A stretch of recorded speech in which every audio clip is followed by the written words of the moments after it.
everyone, Features A Freddy here back again with a look at this week's mail, and boy did I get some. First of all, I got a number of decks. First I got one here from, this is in no particular order, Fury 11. It's the Rolling Stones deck. Why not? That's a pretty nice deck. Then I got one from these guys. SoCal playing cards. This came with a sticker. And it is the latest Magic Castle deck. The 60th anniversary Academy of Magical Arts deck, which comes with this little thing.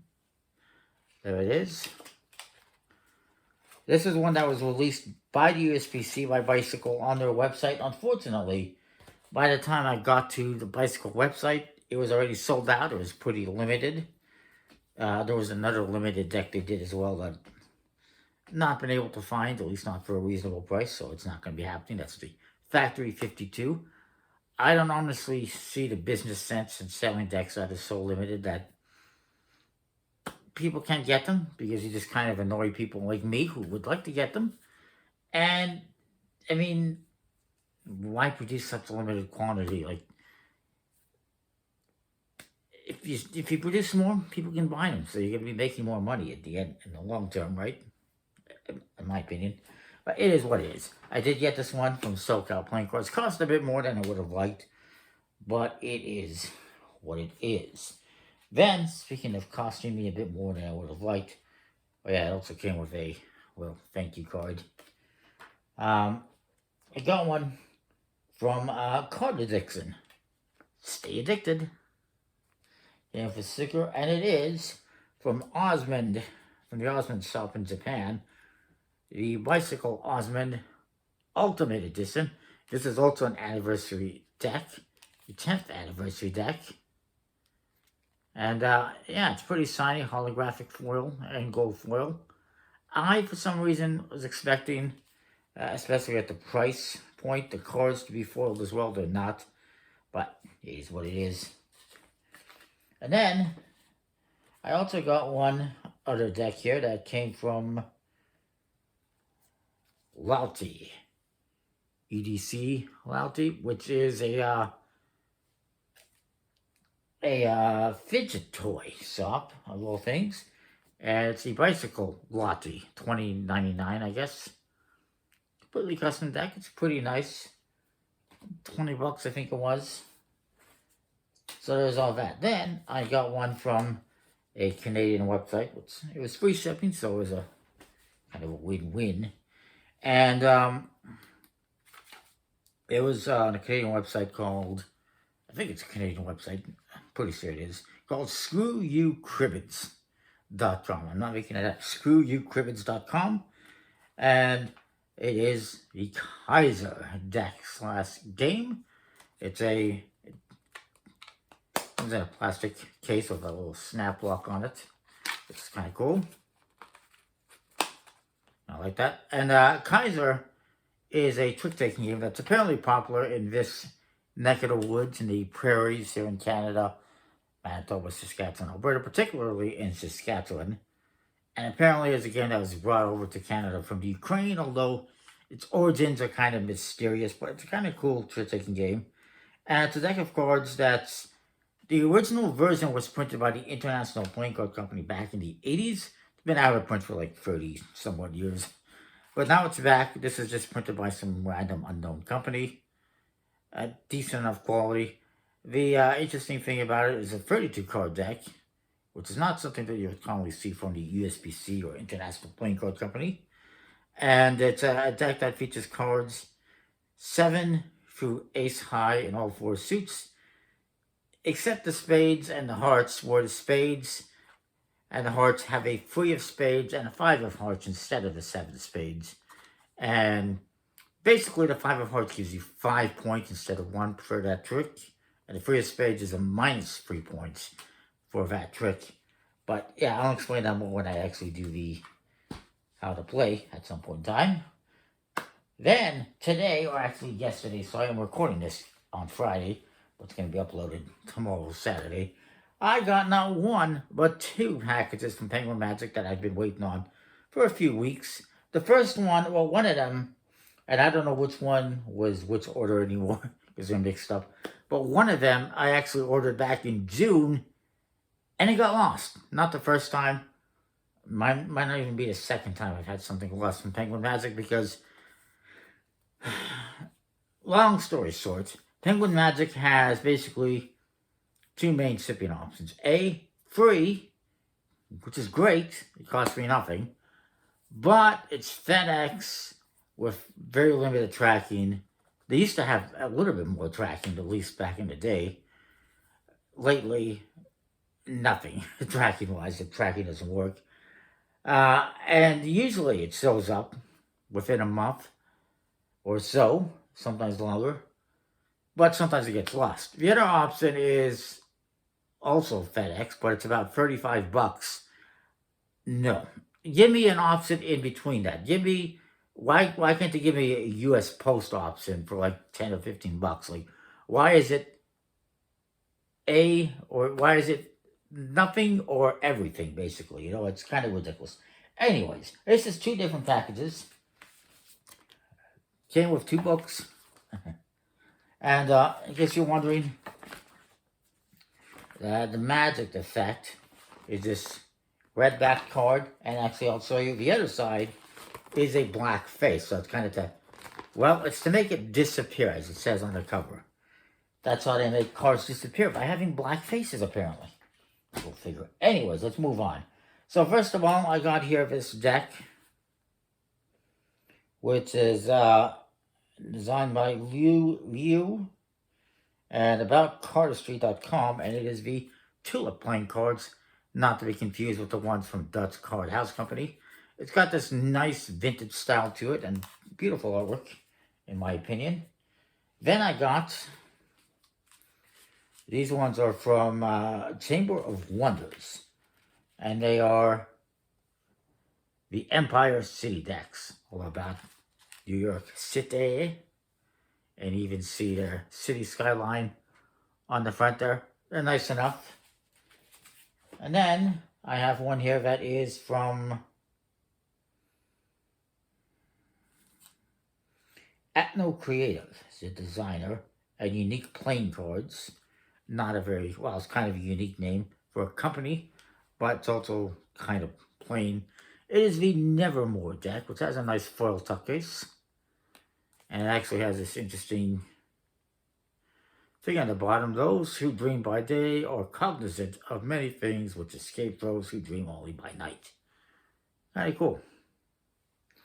Then I have the most recent from Orbit. Maybe the last one I get from Orbit, we'll see. And it is the Orbit Chroma Edition. I forget what it's called exactly. Chroma Key Edition in this kind of key lime green. Unfortunately, I don't know what happened, but I ended up with damage on a couple of cards, mainly unimportant cards to duplicate and this other one. I don't honestly know if that was me when I cut it open. I don't remember if that was on this side or on this side of the box.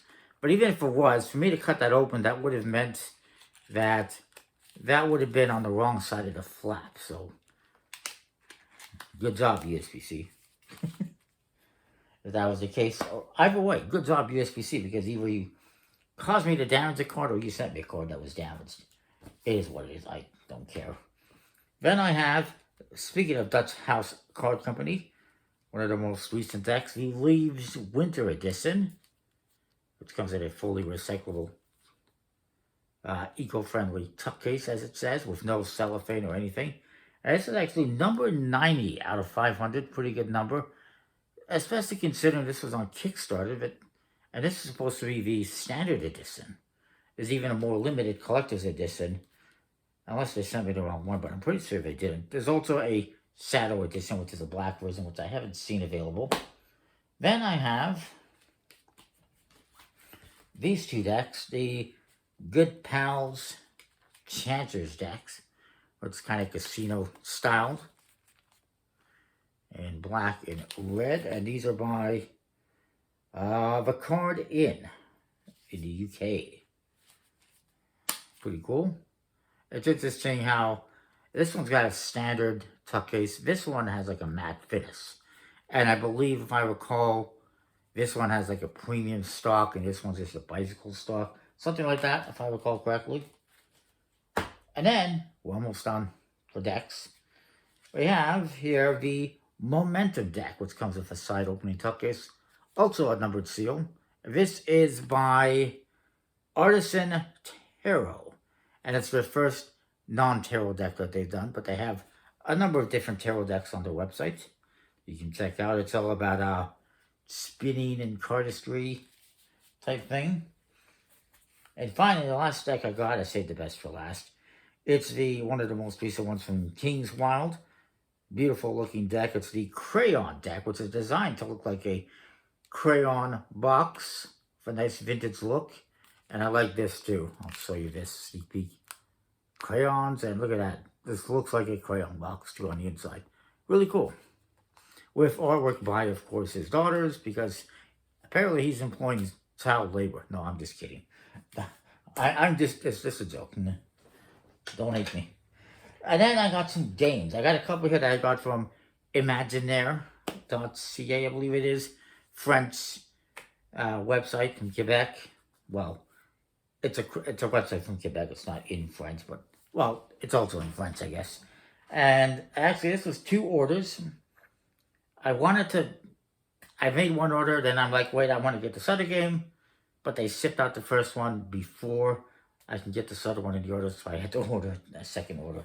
The first one is part of this Pixel series by Madigo, and it is Level 10, which looks like a video game, because it's got a video game theme, 8-bit theme. It's kind of cool. By Hisashi Hayashi, who also did the Trick of the Rails game I got a few weeks ago. And then the other one I got is by Lookout Games, and this is the base game, as it says. It's Oh My Goods. Weird name. I know a lot of people that I've seen talk about it are like, it's not the best name. It's a weird name. It's a dumb name. Originally, it was called Royal Goods when it was released back in Germany. And then Lookout Games picked it up, and they just renamed it Oh My Goods. Oh My Goods. And it's this game. Now, this one, Level 10, as I mentioned, you're trying to play cards in order trying to make it through these different levels of the game. And if you do that, you win. Yay. And you can play it solo or cooperatively. This one is 2 to 4 players, although there's expansions that give you solo mode. And it's a game that's all about building these buildings and producing goods and using those goods to build more buildings. And it's kind of engine building. It's pretty cool. And then I got another one here that's from Lookout Games, or Lookout Spiel, as it says. And Matt Riddle, not the wrestler. It is Peep Mots, aka Little Songbirds, which is what Peep Mots basically means. That's a little set collecting game with beautiful artwork. That's the one thing about a lot of these card games. I mean, some of them are kind of generic and whatnot. Excuse me, but some of them have very beautiful artwork. And then I got one more game. This one I got, and this one, Peep Mots, as I mentioned, I got from Zatu Games. I think that's boardgames.ca, or the UK, something like that. Zatu Games. It's from the UK. But I got another one here. This is from boardgames.ca. It's an older game. I guess most of these are older games. They're not new releases. All of them, actually. And this one is from GameRight, and it is Metro X. Not Metrox, Metro X. And it's a railroad right, as it says. It's basically a flip and write. We're going to flip cards and write things on this, on a board, and try to score points, basically. And that is it for this week. A lot of decks. I got to get cracking on reviewing them right away. And 2 games. Next week, I expect a lot less. Maybe a couple of decks. We'll see. Nothing like this. So that is that. Comment, like, subscribe. We'll see you next time. More. Thanks for watching.